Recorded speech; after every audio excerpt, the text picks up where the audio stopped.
State Assemblyman Kenny Burgos admits he wasn't aware of the Garifuna community until several years ago, but applauds their efforts to make themselves heard. The Garifuna community, I think, has concerns much like a lot of other communities in the Bronx, but typically what tends to happen is you have groups that are left out of the picture.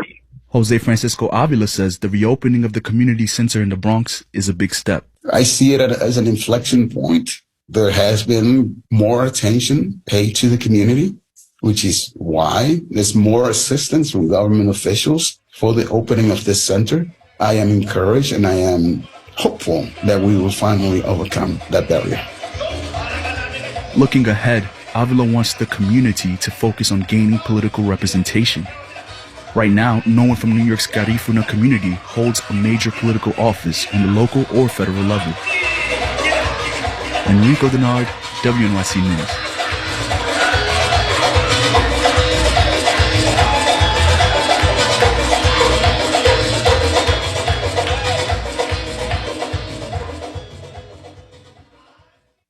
WNYC is supported by Queens Long Island Renal Institute, providing chronic hemodialysis and state-of-the-art technology, located on the campus of Parker Jewish Institute. More at qliri.org. Are you a WNYC monthly sustaining donor? Thank you. We know your membership is important to you, and it's important to WNYC. If your credit card was recently reissued, please take a moment to update your information online at wnyc.org/update, or give us a call at 888-376-WNYC. Better yet, use your checking account, and you won't have to worry about expired or replaced cards again. Thank you for helping WNYC thrive. Marketplace Morning Report is next, and then on Morning Edition, TikTok continues to face intense scrutiny from Congress, but one House representative from New York defends it. Representative Jamal Bowman joins us to tell us why. More now to come.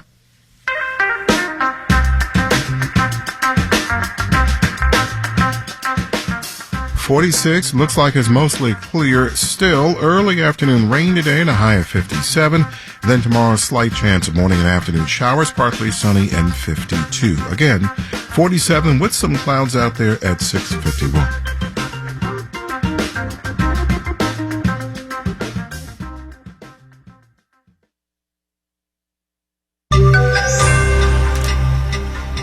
First Citizens Bank to the rescue.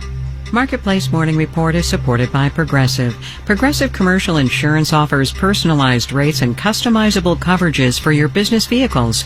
More at progressivecommercial.com. From Marketplace, I'm Nancy Marshall-Genzer in for David Brancaccio.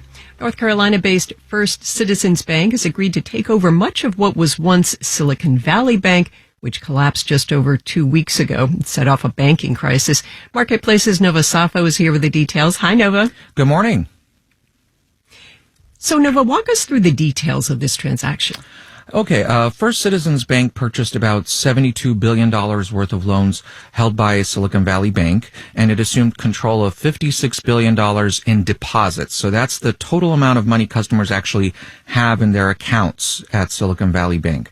What First Citizens did not purchase is what regulators say are about $90 billion in securities and other assets. And so that would include bond holdings, which lost value. That's one of the main reasons Silicon Valley Bank collapsed. So does this purchase help stabilize the banking situation? Well, regulators sure hope so. We had Minneapolis Federal Reserve President Neil Kashkari on CBS's Face the Nation yesterday, echoing the same reassuring words that we've heard from Treasury Secretary Janet Yellen, saying that the banking system is in good shape. But the genie is out of the bottle to a certain extent. Bank deposits are reportedly leaving smaller institutions. The concern is that that can cause a widespread credit crunch if it continues, and a credit crunch would slow the economy. Kashkari said Fed policymakers are monitoring to spot that kind of phenomenon if it develops. Nova Safo, thank you. You're welcome. Let's do the numbers. The Dow, S&P, and NASDAQ futures are all up in less than a 1%. The future of the Dow is up 87 points. The 10-year Treasury yield is down at 3.46%. A couple of companies have now recalled eye drops linked to a bacterial infection. The infection caused death, blindness, or the loss of an eye in a number of people. To be clear, only certain brands are affected. But how does a recall affect companies that make similar products, whether it's eye drops, baby formula, food, or cars? Marketplace's Samantha Fields reports. Every recall is different. The impact of the recall just really depends on the size and severity of it. Garrett Nelson at CFRA Research says big recalls that get a lot of attention can spill over and affect other brands that make similar products. Take the Volkswagen recall of 2015, when it came out that the company's diesel cars violated emissions standards and that VW had been covering it up. That recall had a major spillover effect to other German automakers such as BMW and Mercedes-Benz. And I've seen estimates ranging from $5 billion all the way to about $26 billion in terms of the cumulative impact of lost sales. But sometimes the opposite can happen, and competing brands can actually benefit when one company has a recall, says Caroline Harrell at Inmar Intelligence. When a recall does hit and those items are pulled from the shelf, the ones that stay, they'll see kind of a spike in sales. It also depends on how much consumers get about what went wrong, says David Garfield at Alex Partners.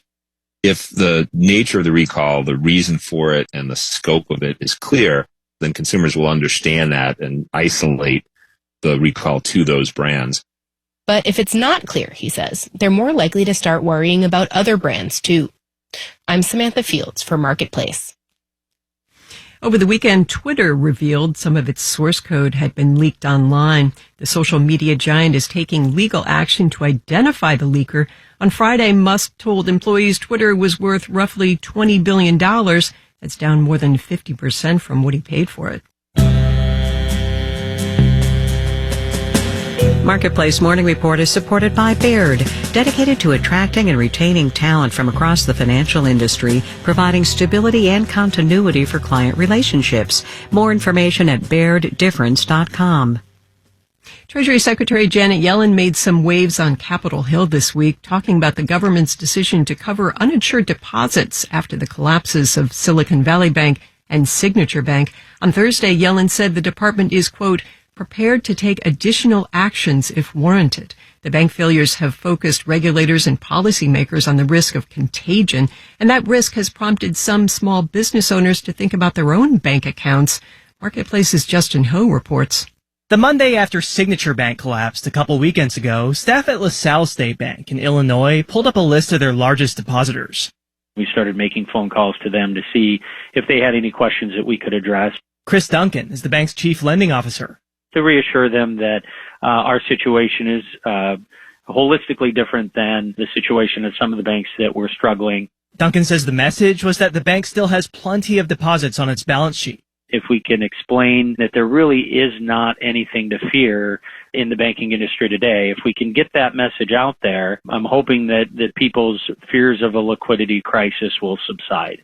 Banks need to hang on to their customers' deposits so they can keep making loans. Nate Tobick, the founder of Complete Bank Data, says smaller banks play a vital role in supporting local economies. Look at what they did when the Paycheck Protection Program rolled out early in the pandemic. The small banks were able to get that up and running and help customers right away. They're really the backbone of communities.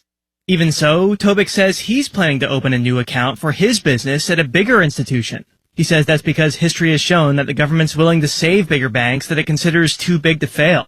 The government has essentially said your money is guaranteed there, whereas at some of these smaller banks, that does not seem to be the case.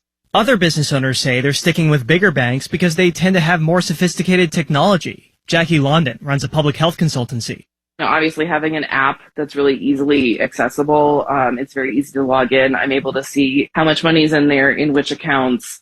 London says she started banking with a bigger institution before the pandemic, and she's planning to keep her money there, in large part because she can quickly and easily move it around. When you go into business for yourself, the hard part comes from being the owner. The easy part should be where and how you access your money. And London says the recent bank failures have shown that having easy access to your money is important. I'm Justin Ho for Marketplace.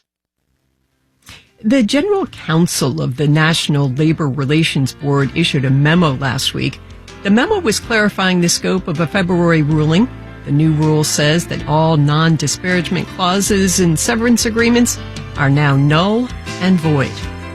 I'm Nancy Marshall Genzer with the Marketplace Morning Report.